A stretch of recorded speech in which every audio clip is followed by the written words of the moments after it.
So we're going to first let Tim A. Hardy, who is the co-founder of this brand new educational initiative, this mobile education one. I think it's 3 years old and very rapidly expanding, including a deep interest from various private sector entities. He's gone from very small numbers to fairly large numbers. So I will let Tim give you a little glimpse of what unique innovations they are doing in trying to reach these out-of-school children through flexible learning that are child laborers working specifically in the tea stalls of urban centers in Myanmar. Please, Tim. Hello, thank you. Mingalava. Thanks for the background of the child labor. So I just get right into tea shops and then the profile of the child labor that we're particularly targeting back in Myanmar. So MyME stands for Myanmar Mobile Education Project. So pretty much, you will see the model, you will see how we're getting to these kids. And then later on, then what we're doing right now, and then how much we have gone so far, and then how much we still have to go, along the line. So before I got into that, I just want to give you some. Should I get my? Okay. So this is some of the numbers I just took straight from the 2014 census data. So you see the number of out-of-school children, 3.7 million between age 5 and 16. And then you see 11.3% of them never attended school. So out of these 3.7 millions, we don't really know exactly how many of them are child laborers, but I assure you that a good number out of this 3.7 are currently working in different types of different form and different shape of work laborers. It's under 16 years old. So this is a huge number, especially for the country that we have about 50 million population. It's almost 10% of the population are not in school, not learning, not working. I mean, it's working. So you can imagine where this society, country, is going if we don't bring these kids back to school, or providing them with practical and then real world education and knowledge that they needed desperately, especially in these age. So we're particularly targeting tea shops. So kids, we're talking about some of the kids are young as 6, 7 years old, okay?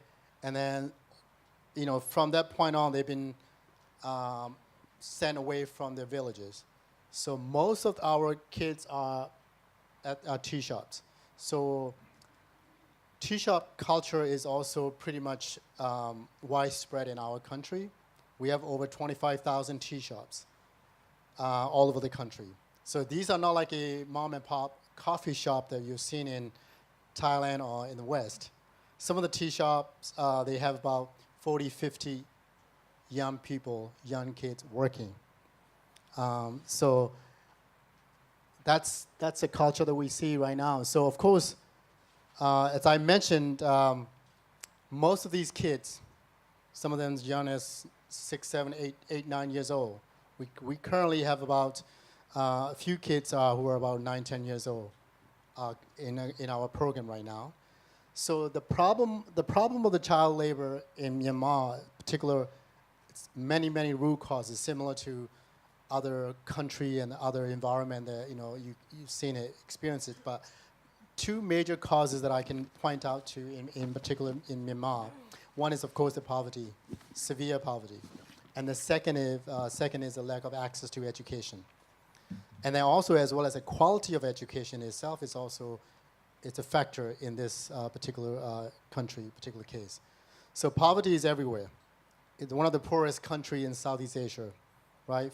Decades of military, dictatorship, authoritarian, it's a natural, resources are quite rich, but decades of mismanagement and oppression that it's pretty poor. So education sector is the one that pretty much suffer.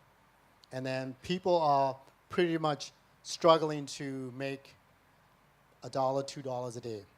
70%, 80%, 70% of the population lives in rural areas.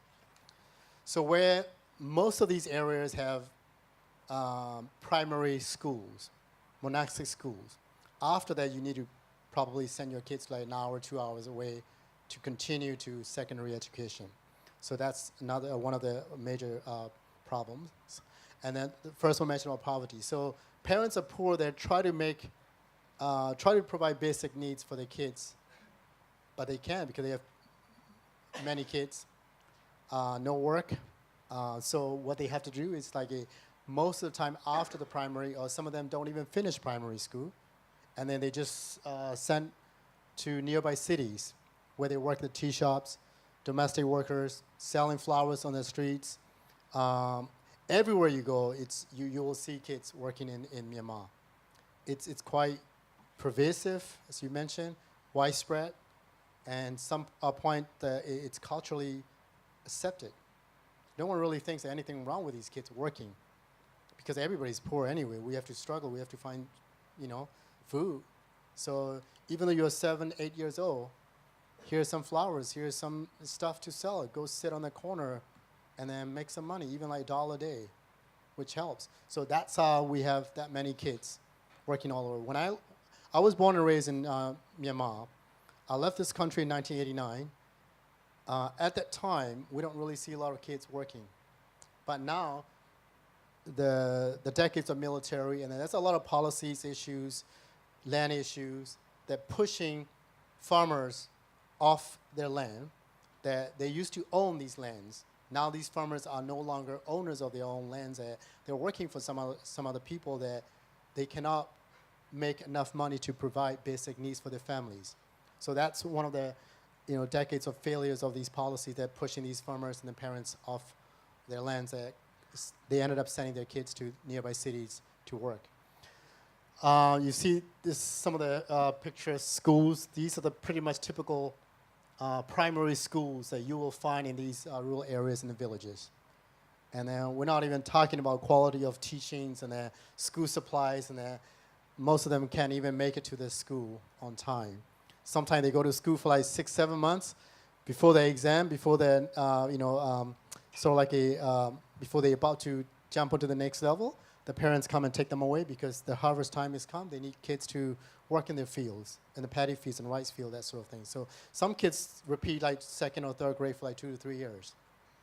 And then after that, kids are also not really interested in the education system because it's not providing tangible outcome. It's a practical, sort of like a solution. So parents, if you're struggling to eat, and then you're not going to invest like 7, 8, 9 years in the education of your kids, because they're going to end up in the same place anyway. So why don't we just send them even, in such a young age? So tea shops, as I mentioned, they're all over. It's a crossroad. That's where a lot of Burmese people spend a lot of hours every day. You conduct businesses, you meet friends, talk politics and everything. Sort of like a community living room, so to speak. So easy to talk. You see the kids, on the right. These are the actual kids that are working at these tea shops. And then this is a circle of child labor. I'm sure all of you is already familiar. What are the consequences of not being able to provide quality education to a child, and then it's pretty much going through the circle that never get out of this. The next generation will go through the same circle again. So the key is to provide access to education, provide them with practical, hands-on education and experience. So this is a vision of MyME project. So I went back to Myanmar in 2012, 2013, and then I saw these kids, bunch of kids. So since they can't go to school, they work at these tea shops, average 14 hours a day, 7 days a week. They wake up 4 a.m.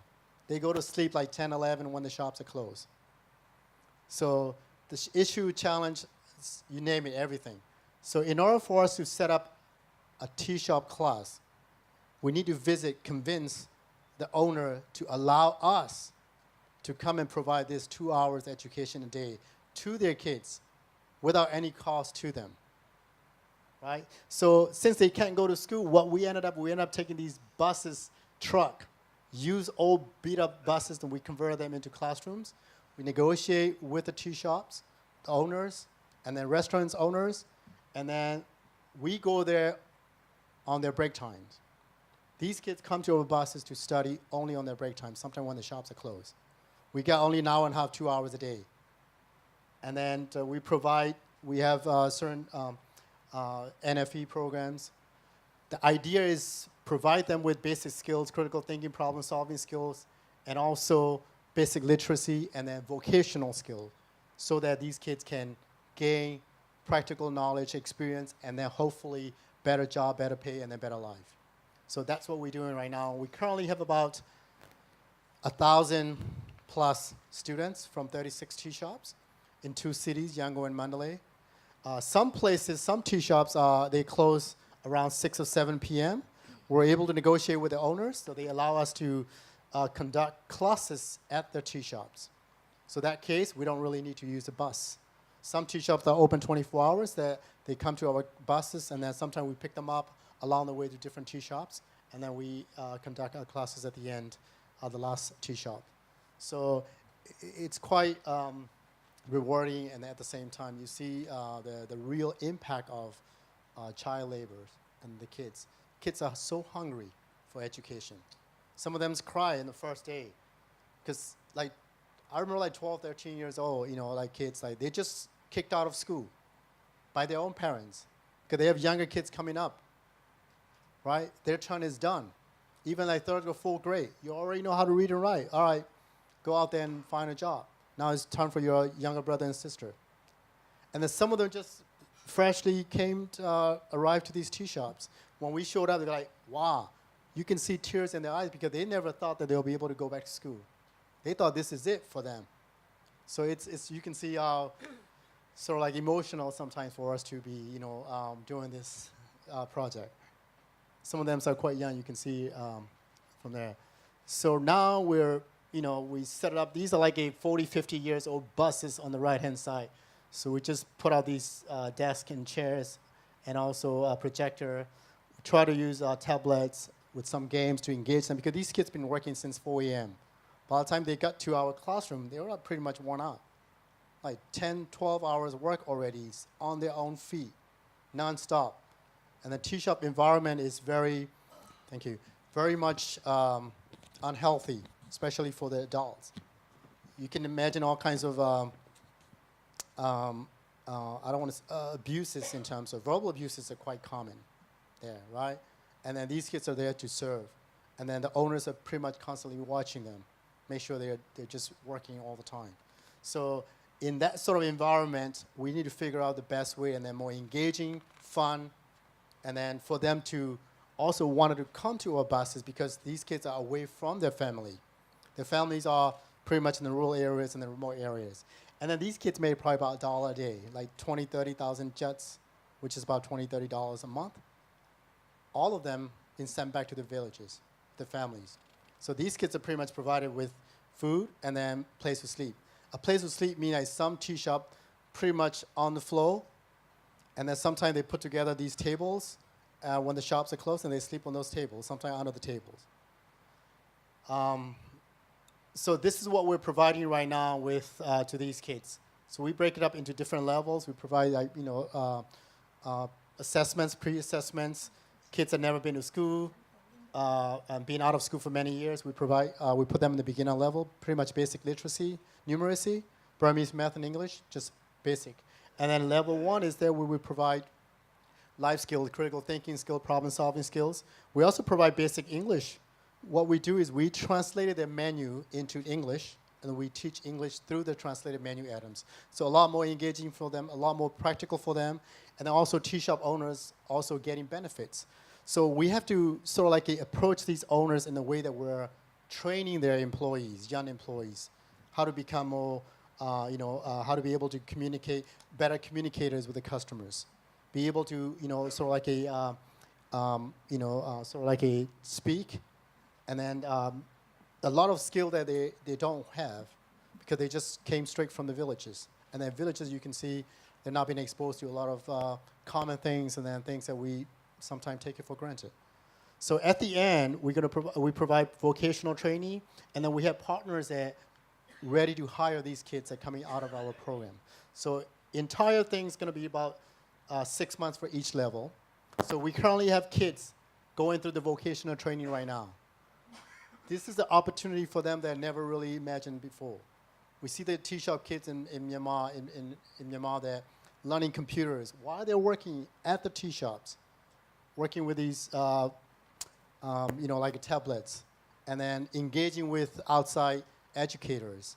So there's so much going on, but hoping that, this model will spread out all over the country. So basically, as a conclusion, I would like to mention that, so next, the challenges are many. The first of all, try to get permission from the owners. That takes about 2 to 3 visits. First visit, they're like, we're not interested. There's no reason for them to be interested. And then also, the challenges in terms of child labor laws and the other ILO convention Myanmar is signed up for, but at the same time, unable to enforce them. Even the enforcing government body said, where are we going to put these kids? There's no place for them to go, right? So the current law is under 14 cannot work. Between 16 and 14, you can only work 4 hours a day with a doctor's note. It can't be between 6 p.m. and 6 a.m. We have brilliant laws and everything, but we cannot enforce them because those are the 2 major issues that we cannot resolve. So what we try to do, we try to bring in all the players together, government, private sectors, the teachers, parents, and then create this small space out of this huge environment, and then try to create a win-win-win situation for everybody. So at the end of this year, we're going to be introducing the box, we call it MyME box, similar to, you've seen the ICT, sort of like a content service, where we're almost done with the user interface and then all the content. So we're going to start launching the pilot in April and then May. With that approach, we're going to be bringing about 5,000 kids from all over the country. And then with the current approach with the buses, we're targeting about 1,500, 2,000 kids end of 2016. So the end of 2016, we're probably going to have about maybe close to 10,000 kids. So we're trying to decentralize, because MyME can't go everywhere. Burma is pretty much, diverse, and then how to get. So we're trying to share these models, try to build a partnership with local communities, local CBOs, and then just going, taking it one step at a time. It's a hard work, but it's very rewarding, and then still a long way to go. Thanks for listening.